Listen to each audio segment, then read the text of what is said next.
नमस्कार।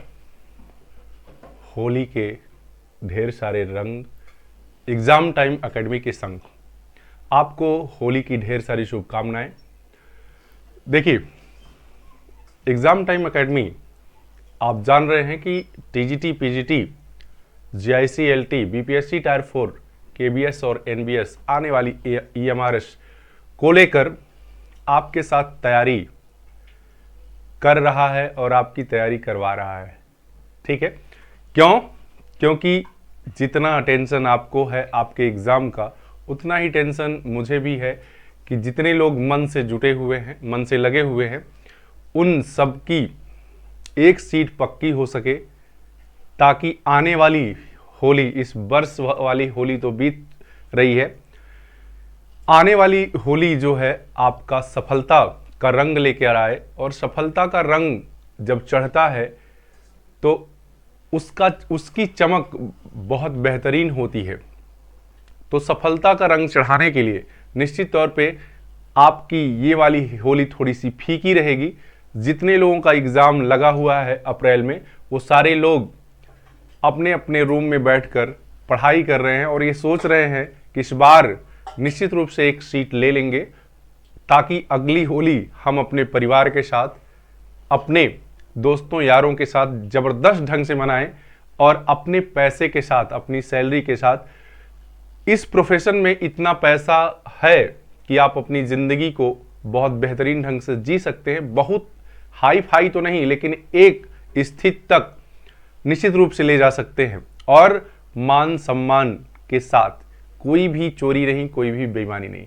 तो आइए इसी मुहिम को आगे बढ़ाते हुए आप सभी को होली की ढेर सारी शुभकामनाओं के साथ आज का जो टॉपिक लगा हुआ है, एक ज्वालामुखी और भूकंप का। ज्वालामुखी और भूकंप से जितने भी क्वेश्चन आज तक आए हुए हैं किसी भी एग्जाम में वो सब पे चर्चा करेंगे, ताकि, और ये बहुत महत्वपूर्ण चैप्टर है, साथ ही साथ आपके यूथ, शिल्पी, घटना चक्र, इस टॉपिक से संबंधित जितने भी प्रश्न आए हैं सब छांट के लगाए गए हैं। और उसके साथ साथ एक चीज और, विश्वास दिलाने के लिए आपको उसके नीचे सन भी लगा हुआ है कि कौन सा प्रश्न कब आया है, और साथ में व्याख्या की जाएगी, उससे रिलेटेड दो चार प्रश्न और बताए जाएंगे, ताकि आने वाले एग्जाम में यदि कोई नया क्वेश्चन बनता है तो वो भी आपका सही हो, वो भी गलत ना हो। तो निश्चित रूप से आप विश्वास के साथ जुड़िए एग्जाम टाइम एकेडमी के साथ, आपका निश्चित रूप से भला होने वाला है इस बार। हाँ, आइए देखिएगा, जैसे कि पहला क्वेश्चन लगा है कि वह कौन सा महाद्वीप है जिसमें एक भी ज्वालामुखी नहीं है। एक भी ज्वालामुखी नहीं है। तो यदि आप बात करें यूरोप, एशिया, ऑस्ट्रेलिया, अफ्रीका की, तो विश्व में कुल 7 महाद्वीप हैं। कितने? 7 महाद्वीप हैं। 7 महाद्वीप हैं। 7 में से यदि हम बात करें तो 6 पर पाए जाते हैं क्या? ज्वालामुखी। 1 पर, यानी ऑस्ट्रेलिया की मुख्य भूमि पर कोई भी ज्वालामुखी नहीं है, इसलिए इस प्रश्न का आंसर यही सही होगा। यदि आपके पास घटना चक्र होगी, तो उसमें व्याख्या में बताया होगा कि वर्तमान समय में कोई भी ऐसा स्टार लगा होगा, कोई भी ऐसा महाद्वीप नहीं है जिसमें ज्वालामुखी नहीं पाया जाता। और वो बताएगा कि ऑस्ट्रेलिया पर तो नहीं, ऑस्ट्रेलिया देश में आने वाले 2 महाद्वीप ऐसे हैं जिस पे ज्वालामुखी पाए जाते हैं, जो 4000 किलोमीटर दूर है उससे। तो ये जो पूछा गया प्रश्न है ऑस्ट्रेलिया महाद्वीप से पूछा गया, मुख्य रूप से मुख्य भूमि से। ठीक है, तो इसका आंसर तो फिलहाल यही सही होगा, ऑस्ट्रेलिया महाद्वीप। ठीक है, 7 महाद्वीप देखिए कौन कौन से हैं। एशिया है, आपको निश्चित रूप से पता होगा, सबसे बड़ा महाद्वीप है, सबसे बड़ा, क्लियर। इसके बाद आपका अफ्रीका है, ठीक है। इसके बाद उत्तरी अमेरिका है, इसके बाद दक्षिणी अमेरिका है, ठीक। इसके बाद आपका अंटार्कटिका है, अंटार्कटिका है, इसके बाद यूरोप है, इसके बाद ऑस्ट्रेलिया है, ऑस्ट्रेलिया। देखिए आपको लग रहा होगा कि ये क्यों बताया जा रहा है, मैं बता दूं, टीजीटी पीजीटी क्वेश्चन में इसका क्रम सजाने के लिए आ सकता है, क्रम सजाने के लिए। तो सबसे बड़ा और सबसे छोटा तो ये सभी को पता है, ठीक, ऑस्ट्रेलिया सबसे छोटा है, क्या है, सबसे छोटा है। लेकिन यदि क्रम पूछ देगा टीजीटी पीजीटी में तो दिक्कत आ जाएगी, इसलिए ये ही क्रम है इसका। इस क्रम से संबंधित एक सूत्र मैंने बनाया, देखिएगा, उसको आप पढ़ लेंगे एक दो बार तो कभी भी गलत नहीं होगा। ए सी, ये शब्द गलत हो सकते हैं लेकिन इसी के अंश हैं। फ्रीज, ऊ मेरे को दिया, दिया, टका रुपया लिया। एसी फ्रीज ऊ मेरे को दिया, टका रुपया लिया। जैसा कि गर्मियां स्टार्ट होने वाली हैं, आप कहीं से एसी और फ्रीज जो गर्मी में ठंडी देने का काम करते हैं उसको लेंगे तो जाहिर सी बात है वह टका और रुपया लेगा। टका मतलब भी पैसा होता है, और एक को टका ना है, एक को नया ना है, ऐसे नहीं सुने हैं गांव में, ठीक, और रुपया लिया। तो ये एसी से एशिया है पहला, फ्रीज से अफ्रीका है दूसरा, ऊ मेरे को मतलब उत्तरी अमेरिका है तीसरा, दिया से ले लीजिएगा दक्षिणी अमेरिका, टका से अंटार्कटिका पांचवा, और रुपया से यूरोप छठा, और लिया से ऑस्ट्रेलिया सातवां। तो इस तरह से ये याद कर लेंगे, इससे संबंधित प्रश्न पूछे जा सकते हैं। 4-5 प्रश्न हो गए, ठीक है। लास्ट टाइम चल रहा है, इसलिए इसी तरह की व्याख्या के द्वारा आपके सारे कंफ्यूजन दूर कर दिए जाएंगे। अगला प्रश्न है कि विश्व में सर्वाधिक ज्वालामुखी किस पेटी में पाए जाते हैं। विश्व में सर्वाधिक ज्वालामुखी किस पेटी में पाए जाते हैं। देखिए, ज्वालामुखी और भूकंप ये आकस्मिक शक्तियां हैं, पृथ्वी के अंदर की आकस्मिक शक्तियां दोनों हैं। कौन, ज्वालामुखी और भूकंप। जहां ज्वालामुखी आता है वहीं भूकंप भी आता है। तो ऐसी कौन सी पेटी है, तो मध्य महाद्वीपीय पेटी, अंध महासागरीय पेटी, हिंद महासागर या परिप्रशांत। पहले आप अपना आंसर टिक कर लिया करिए प्रश्न नंबर डालकर कि ये मेरे दिमाग में चल रहा है, फिर जब मैं बताता हूं तो देखिए कि आपके दिमाग में जो बात थी वो सही था कि नहीं था। परिप्रशांत पेटी, इसी को रिंग ऑफ फायर भी कहते हैं, ठीक है, रिंग ऑफ फायर, अग्निवलय भी कहते हैं, अग्निवलय भी कहते हैं। दोनों नामों से जानते हैं क्योंकि इसके चारों तरफ सक्रिय ज्वालामुखी बहुत हैं और 63% समस्त ज्वालामुखियों का 63% इसी भाग में आते हैं, परिप्रशांत पेटी में, ठीक है। तो ये सभी चीजें आपकी सही हो गई। आगे देखिएगा, कह रहा है कि निम्नलिखित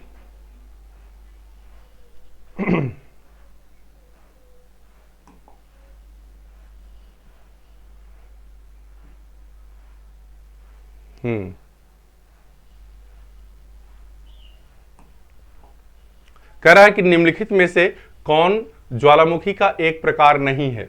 निम्नलिखित में से कौन ज्वालामुखी का एक प्रकार नहीं है। देखिए, एकदम बच्चों जैसा क्वेश्चन बेवकूफ बनाने के लिए पूछ दिया गया। टीजीटी पीजीटी 2000 किसमें, पीजीटी 2002 में, पीजीटी 2002 में यह प्रश्न पूछा गया है। जवाब देखिए, कह रहा है कि हवाई द्वीप, इस्तांबुली, हवाई तुल्य, इस्तांबुली तुल्य, चिलियन, चिलियन नाम का आज तक कोई ज्वालामुखी आपने नहीं सुना है। पिलियन नाम का तो सुना है, पिलियन सुना है लेकिन चिलियन नहीं सुना है। तो इसका जवाब यही होगा, 100% सही है, बाकी सब अपने जगह पे सही है। क्लियर। अगला क्वेश्चन है, कह रहे कि ज्वालामुखी उद्गार के द्वारा निम्नलिखित प्रकार में से कौन सा एक प्रायः विस्फोटक नहीं है। प्रायः विस्फोटक नहीं है। जल्दी से इस प्रश्न का जवाब बताइएगा। ऊपर सरक गया क्या हुआ।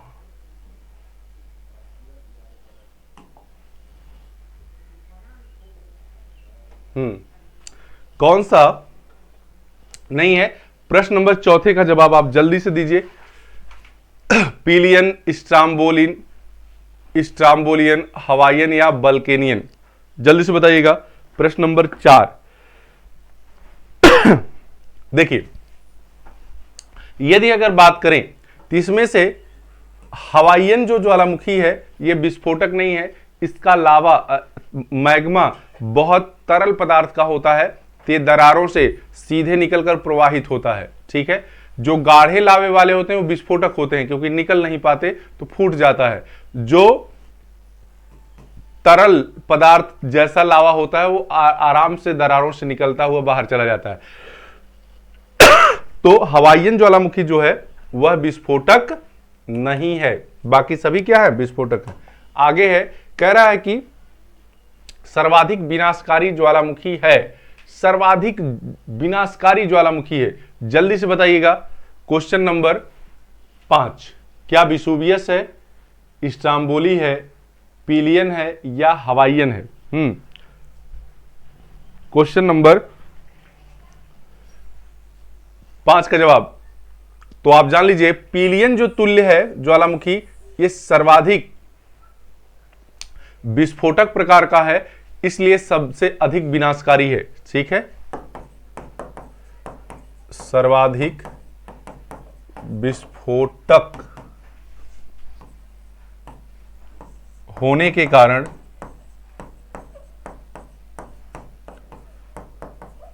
सबसे अधिक विनाशकारी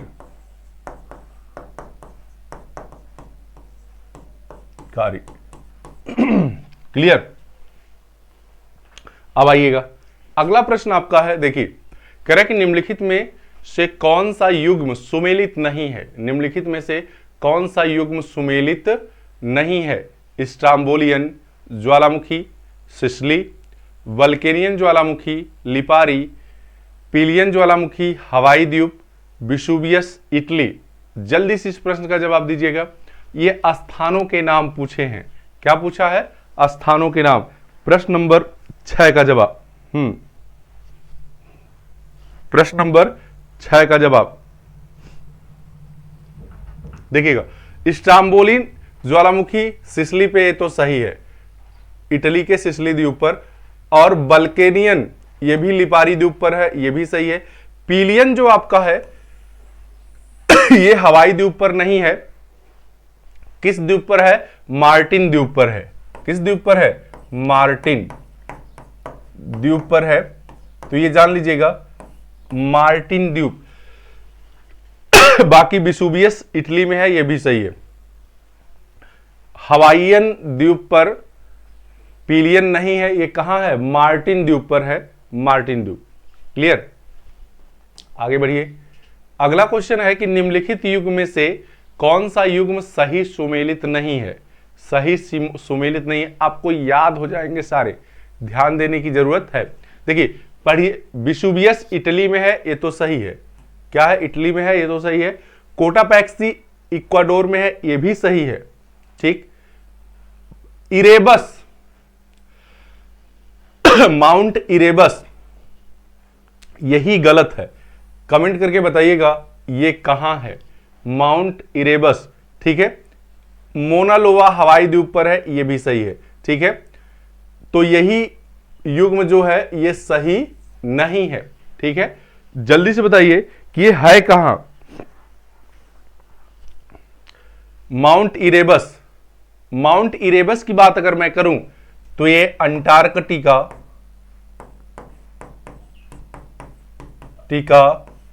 महाद्वीप के रास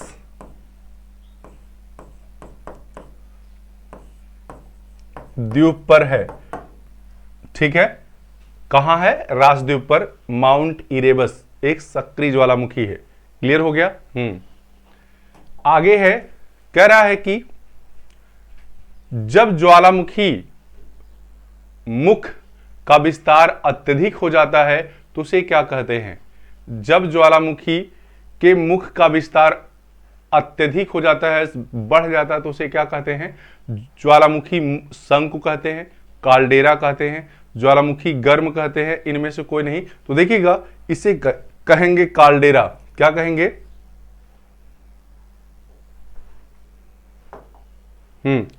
इसे कहेंगे हम काल्डेरा। क्या कहेंगे? काल्डेरा।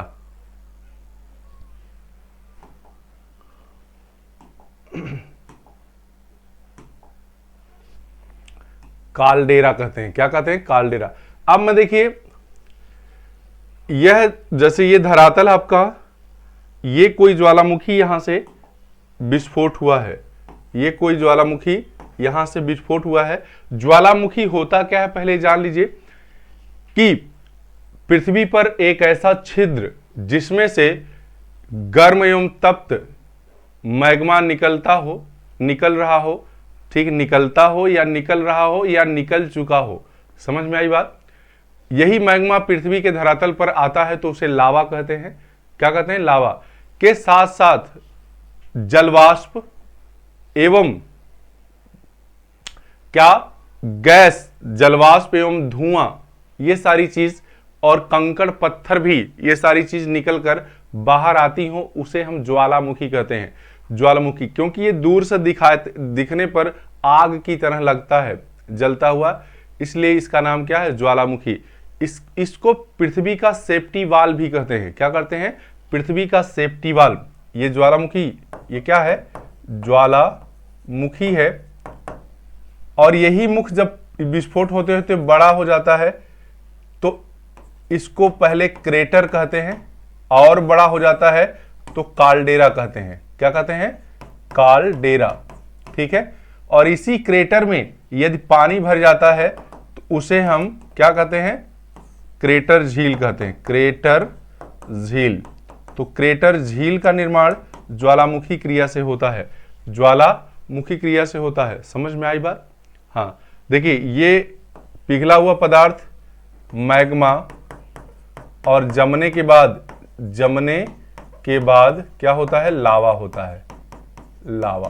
तो यहां से यही सारे क्वेश्चन पूछे जाते हैं। निश्चित तौर पे आपको ये जानना चाहिए, काल्डेरा और क्रेटर, थोड़ा सा मुख बड़ा है तो क्रेटर, और बड़ा हो गया तो काल्डेरा।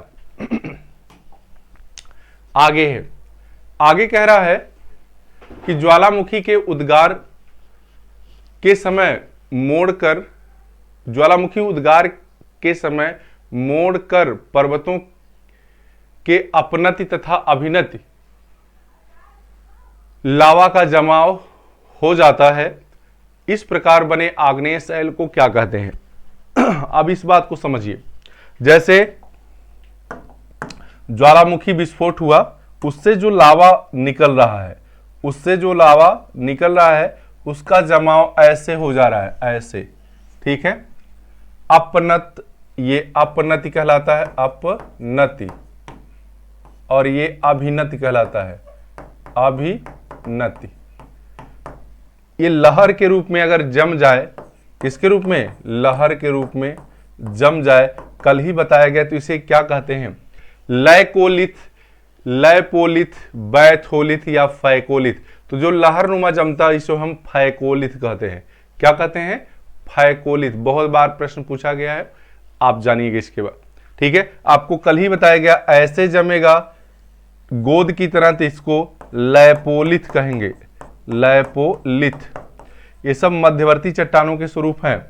इस तरह जमेगा तो इसे हम कहते हैं लैकोलिथ, गुंबद के मेहराब के रूप में, लैकोलिथ।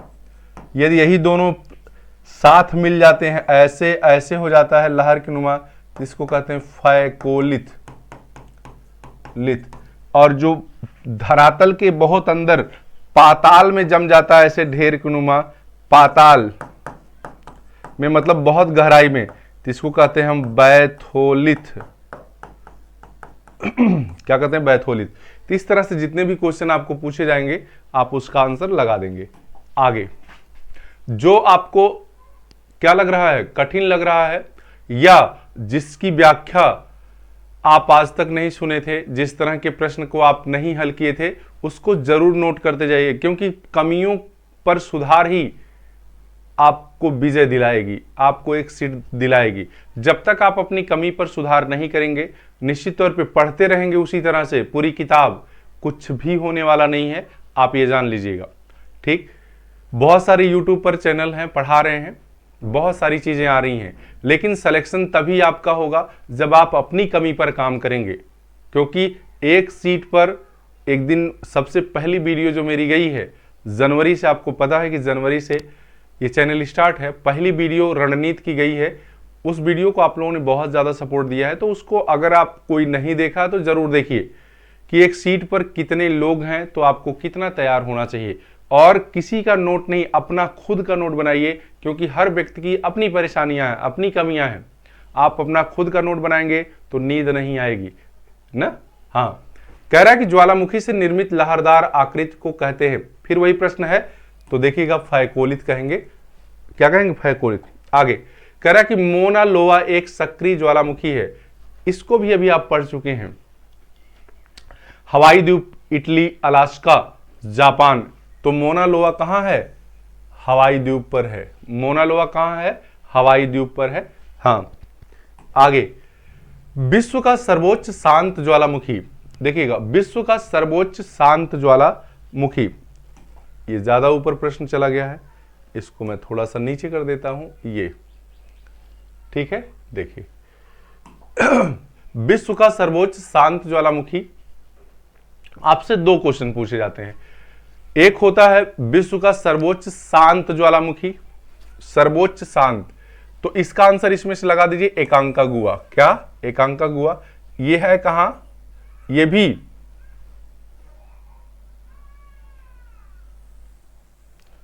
देखिए, एकांकागुआ भी इक्वाडोर में है। कहां है? इक्वाडोर।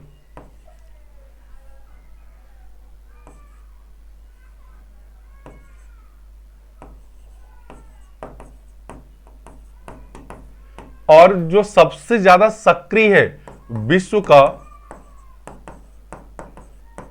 सर्वाधिक सक्रिय पूछ दिया जाए, सक्रिय, तो कोटापैक्सी। कोटापैक्सी ये भी कहां है? इक्वाडोर में है।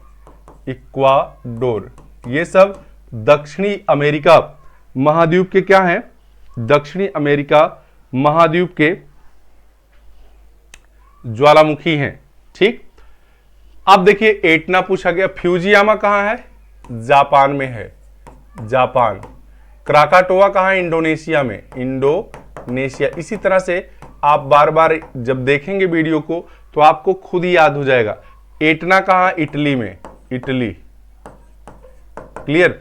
तो यहां देखिए 4-5 क्वेश्चन का जवाब आपको मिल गया है, दे दिया गया है। ठीक है। हाँ, आगे देखिए, इसके जैसे ये तो एकांकागुआ हो गया सबसे ज्यादा शांत। इसके बाद अगर शांत ज्वालामुखियों की बात करें तो देवबंद है, सुल्तान है, कोह सुल्तान और पोपा। ठीक है, इनके नाम आप सुने होंगे।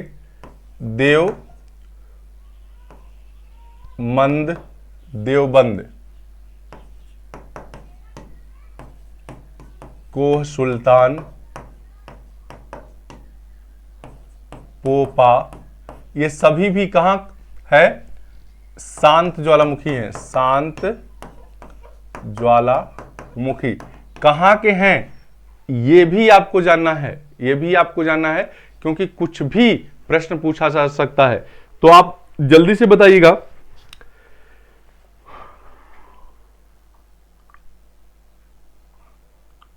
ये कहां के हैं? कमेंट में आप बताइएगा।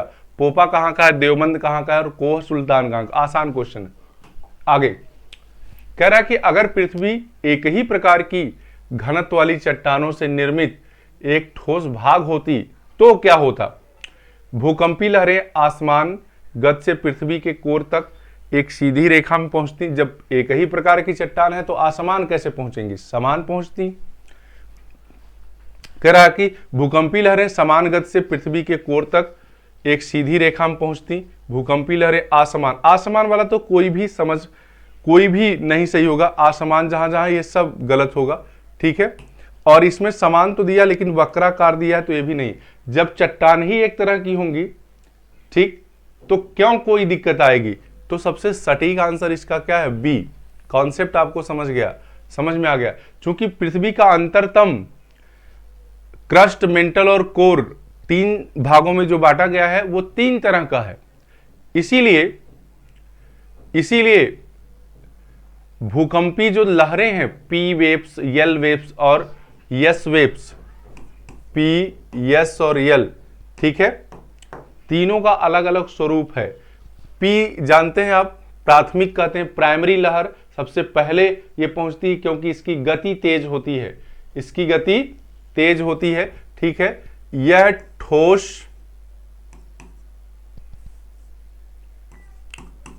ठोस, द्रव, गैस तीनों अवस्थाओं में चल सकती है। यह केवल ठोस में पहुंचती है और यह धरातल पर चलती है, ठीक है। सबसे पहले ये पहुंचती है, फिर ये पहुंचती, फिर ये पहुंचती है। क्लियर हो गया? आगे बढ़िए। कह रहा है कि किसी बड़े भूकंप के आने से पूर्व किस गैस का निकास बढ़ जाता है? किसी बड़े भूकंप के आने से पहले किस गैस का निकास, मतलब कौन सी गैस निकलने लगती है? Radon, nitrogen, helium, oxygen. इस प्रश्न को आप जान रहे होंगे, पीजीटी में पूछा गया 2009 में। तो रेडान निकलती है। कौन सी? रेडान गैस जब बढ़ जाती है तो भूगोलवेत्ता या मौसम विज्ञान ये बता देता है कि आने वाले कुछ पलों में भूकंप आने वाला है, ठीक है। सारे लोग सतर्क हो जाते हैं। क्लियर? आगे ये फिर कह रहा है भूकंप किस प्रकार का संचरण है? भूकंप किस प्रकार का संचरण है? विवर्तनिक संचरण है, तीव्र संचरण है, आकस्मिक संचरण है। तो सबसे जबरदस्त भूकंप मंद संचरण नहीं है, आकस्मिक एक वेग आता है और सब कुछ हिला के चला जाता है। क्लियर? आगे, भूकंपी लहरें की प्रकृति के आधार पर किसने पृथ्वी के आंतरिक भाग को 4 क्षेत्रों में बांटा है? ठीक, देखिएगा, Van der Gracht, Edward Suess, Jeffrey और बी गुटेनबर्ग। तो देखिएगा ये सभी लोग भूगोल से संबंधित हैं, लेकिन स्वेस ने 3 भागों में बांटा है। स्वेस ने क्या 3 भागों में बांटा है, जिसको हम सियाल, सीमा और नीफे कहते हैं। क्या कहते हैं? नीफे कहते हैं। ये जेफरीज हैं। कौन है? जेफरीज हैं, जिन्होंने भूकंपी लहरों के आधार पर पृथ्वी के अंतरतम भाग को 4 भागों में बांटा है। प्रथम, द्वितीय, तृतीय और चतुर्थ। 4 भागों में बांटने वाला काम किसने किया है? जेफरीज ने। क्लियर? हाँ। गुटेनबर्ग से संबंधित मोह असंबद्धता है जो आपको बताई गई है। फिर कह रहा है पृथ्वी के आंतरिक भाग में तनाव शक्तिजनक भ्रंश के कारण भूकंप आते हैं। यह कथन किसका है? ठीक, जल्दी से बताइएगा। आप भूगोल के विद्यार्थी हैं तो निश्चित रूप से ये जरूर पढ़े होंगे आप। पृथ्वी के आंतरिक भाग में तनाव शक्तिजनित भ्रंश के कारण भूकंप आते हैं। यह कथन किसका है? तो H.F. रिश्टर का है, बी गुटेनबर्ग का है, H.F. रीड का है, रॉबर्ट मैलेट का है। तो यह कथन H.F. रीड का है, ठीक है। इन्हीं का सिद्धांत है, क्या नाम है? प्रत्यास्थ पुनश्चलन सिद्धांत। रीड ने कौन सा सिद्धांत दिया है? प्रत्यास्थ पुनश्चलन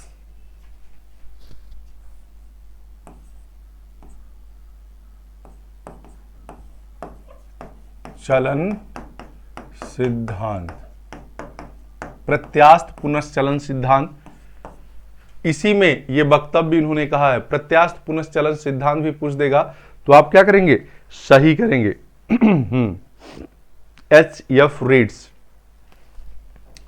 आगे कह रहा है कि निम्नलिखित में से कौन सी भूकंपी तरंग पृथ्वी के केंद्र भाग क्रोड से होकर गुजरती है? देखिए, यदि मैं बता दूं, यदि आप जानते हैं तो आप जानते हैं पृथ्वी का जो ये कुल्फी वाला डिजाइन आपने देखा है, ठीक है, कुल्फी वाला डिजाइन। तो ये क्रस्ट है, क्या है, क्रस्ट है। ये है मेंटल, ये है क्रोड। आपको पता है ये ठोस है, ठीक है, यह है जो है इसका सुघट्ट है, मतलब न ठोस न गीला। ये भाग है द्रव के रूप में, द्रव, ठीक। तो पृथ्वी के तीनों स्तरों तक कौन सी तरंग जाती है, इसका नाम है पी। क्या नाम है, पी नाम है, क्योंकि पी जो है ठोस, द्रव और गैस तीनों अवस्थाओं में जा सकती है। कौन सी, पी। ठोस अभी मैंने बताया, द्रव। यस जो है केवल ठोस में जाती है, केवल ठोस में। क्लियर। तो ये कभी मत भूलिएगा। एक चीज और मैं यहां से आपको बता दूं, पी जो है ध्वनि की तरह गति करती है। पी कैसे, पी अनुदैर्ध्य तरंग होती है, ठीक है। ये भी पूछा जा सकता है, ये कैसी तरंग है, ध्वनि की तरह, ध्वनि की तरह अनुदैर्ध्य तरंग। और यस जो है ये कैसे गति करती, प्रकाश की तरह है, प्रकाश की तरह। ये अनुप्रस्थ तरंग है, अनुप्रस्थ तरंग, ठीक है। हाँ, यल जो है धरातली तरंग है, धरातली तरंग है।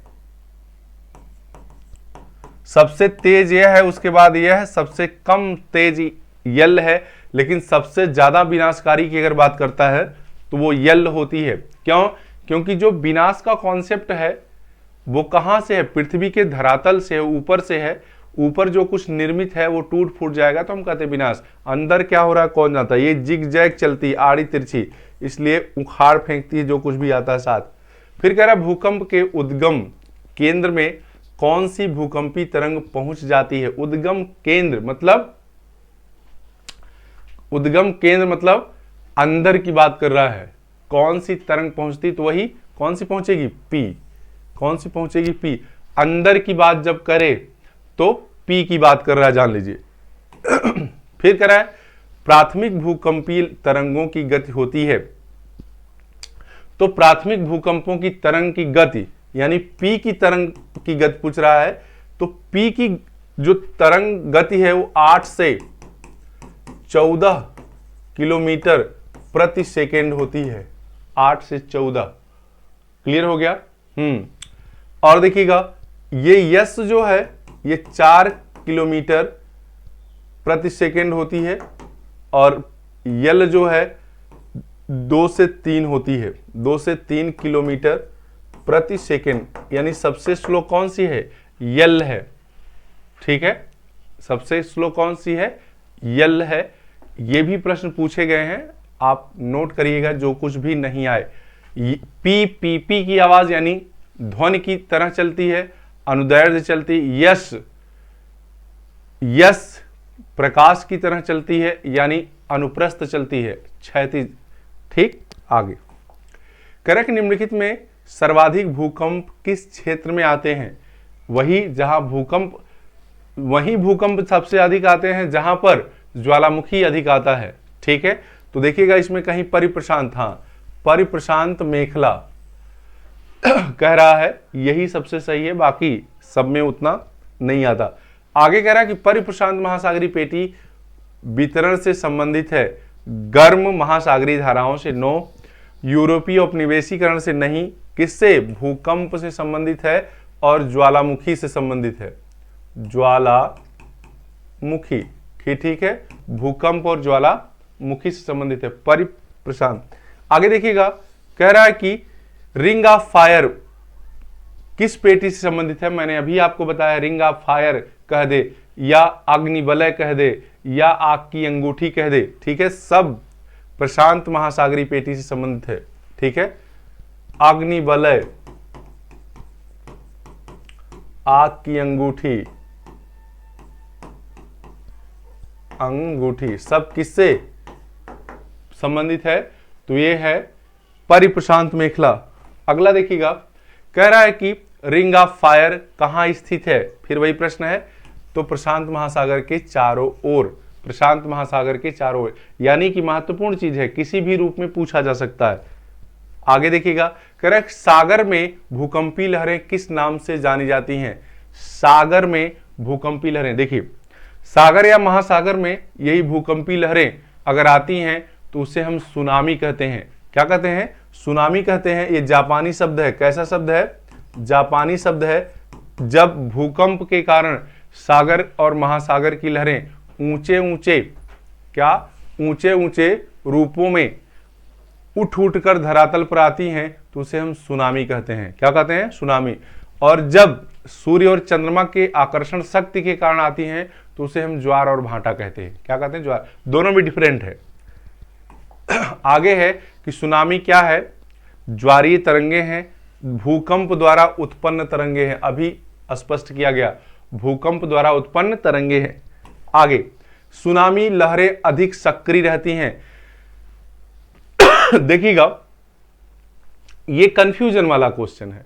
अगर आप पृथ्वी को एक चार्ट के रूप में देखेंगे तो प्रशांत महासागर दो भागों में दिखाई देगा। देखिए, ये समझ लीजिए पहले, इस तरह से यहां भी प्रशांत है और यहां भी प्रशांत है। ठीक है, ये आपका विश्व का मैप दिखाई देगा, विश्व का मैप।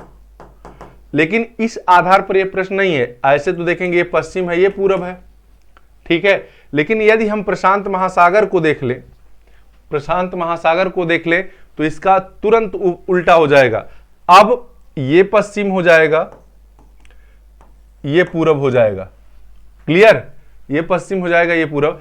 तो यही जापान से लगा हुआ क्षेत्र कौन सा है? पश्चिम वाला है, प्रशांत महासागर का। ठीक है, यानी पश्चिमी प्रशांत महासागर में सुनामी सबसे ज्यादा आता है। कहां? पश्चिमी महासागर में, क्योंकि जापान सबसे ज्यादा प्रभावित देश है। किससे? सुनामी से। तो ये कॉन्सेप्ट समझ लीजिए, कभी नहीं गलत होगा। ठीक, आगे कह भूकंप का सर्वाधिक प्रभाव पर होता, भूकंप का सर्वाधिक प्रभाव पर होता मतलब किस पर होता है? भूकंप का सर्वाधिक प्रभाव किस पर होता है? तो मैं देखिए एक मैप आपको बना दे रहा हूं, यहां से सारे क्वेश्चन आपके हल हो जाएंगे। ये आप धरातल बना लीजिए, क्या होगा? धरातल। इसके बाद यहां से देखिएगा, यहां से मैं इधर ओके बता दे रहा हूं। देखिए, जहां से भूकंप उठता है सबसे पहले धरातल पर पहुंचता है, ठीक है। जहां से उठता है उसे फोकस कहते हैं, या भूकंप मूल कहते हैं, या केंद्र कहते हैं। समझ में आई बात?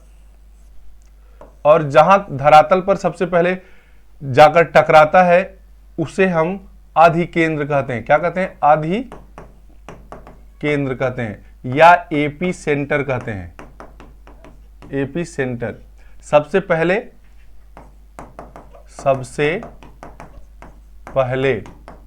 भूकंपीय तरंग जहां धरातल पर टकराती हैं और जहां से जन्म लेती हैं, इसे फोकस या भूकंप मूल कहते हैं। जहां सबसे पहले भूकंपी तरंगे जन्म लेती हैं, जन्म लेती हैं मतलब जहां से उठती हैं, ये आपका है धरातल। क्या है? धरातल है। अब देखिएगा, यही प्रश्न ध्यान दीजिए, सर्वाधिक प्रभाव पड़ता है किस पे? अधिकेंद्र पर, एपी सेंटर पर। ठीक है, यहां से तो जन्म लेती हैं, यहां से जन्म लेती हैं, धरातल पर टकराती हैं, उसे हम कहते हैं अधिकेंद्र। क्या कहते हैं? अधिकेंद्र। भूकंप से 3 तरह की तरंगें निकलती हैं। आगे देखिए, कह रहा कि धरातल पर स्थित वह बिंदु जहां सर्वप्रथम भूकंप अनुभव किया जाता है सॉरी, सर्वप्रथम कहां किया जाएगा? अधिकेंद्र पर। कहां? अधिकेंद्र पर। ठीक है, यह अधिकेंद्र होना चाहिए। क्या होना चाहिए? अधिकेंद्र।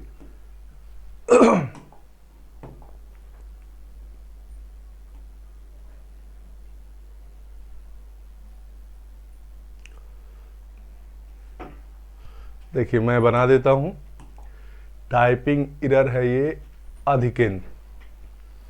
अगला क्वेश्चन है आपका कि एक भूकंप का भूकंपी उत्पत्ति केंद्र स्थित होता है पृथ्वी की सतह पर, अधिकेंद्र पर। इसके विपरीत पृथ्वी के अंदर अधिकेंद्र के नीचे, ठीक है, अधिकेंद्र के 90 अंश पर। 31 नंबर प्रश्न का जवाब। जल्दी से बताइएगा, हाँ जल्दी से बताइएगा, कहां होता है भूकंप? एक भूकंप का भूकंपी उत्पन्न के अधिकेंद्र के 90 अंश पर, ठीक नीचे। कहां होगा? ठीक नीचे होता है 90 अंश पर, पृथ्वी के अंदर अधिकेंद्र के नीचे, अधिकेंद्र के 90 अंश पर। समझ में आई बात? ये प्रश्न का जवाब है। आगे देखिए, अगला है, कह रहा है कि निम्नलिखित में से कौन सी मेखला भूकंप एवं ज्वालामुखी के साथ साथ वितरण से संबंधित नहीं है? भूकंप एवं ज्वालामुखी के साथ साथ वितरण से संबंधित है। परिप्रशांत ये तो है, पूर्वी अफ्रीका मेखला, मध्य महाद्वीपीय मेखला, मध्य अटलांटिक मेखला। तो देखिए इस क्वेश्चन का आंसर पूर्वी अफ्रीका मेखला नहीं है, ये कोई डिवीजन नहीं है। पूर्वी अफ्रीका मेखला ये कोई डिवीजन नहीं है, ये आप जान लीजिएगा, ठीक है।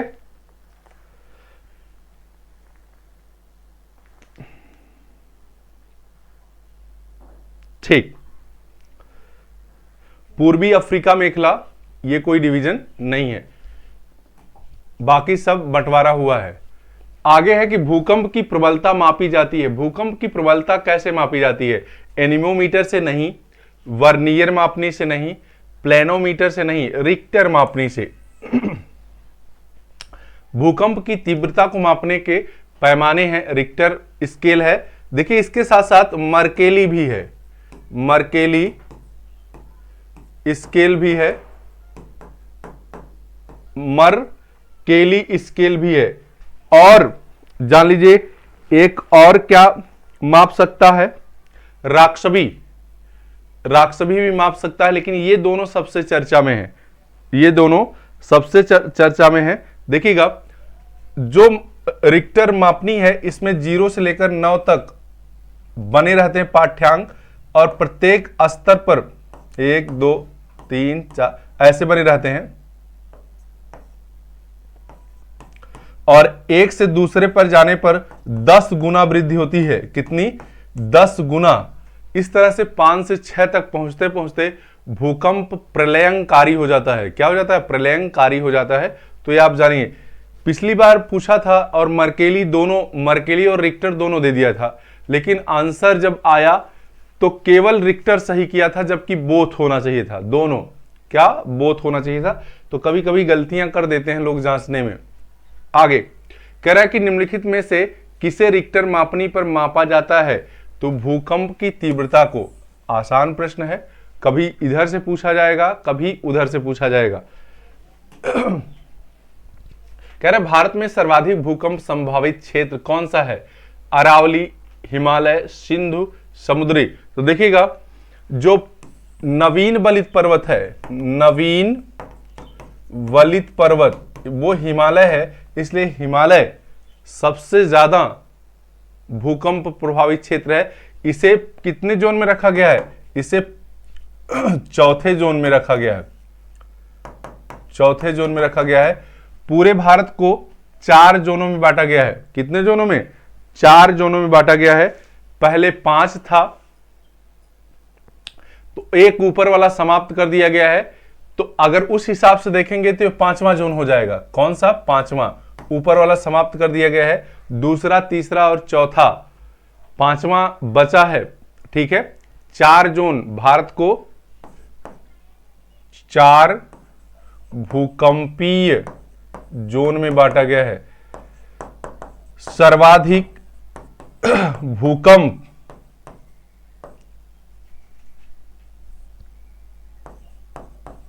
वाला जोन पांचवा है,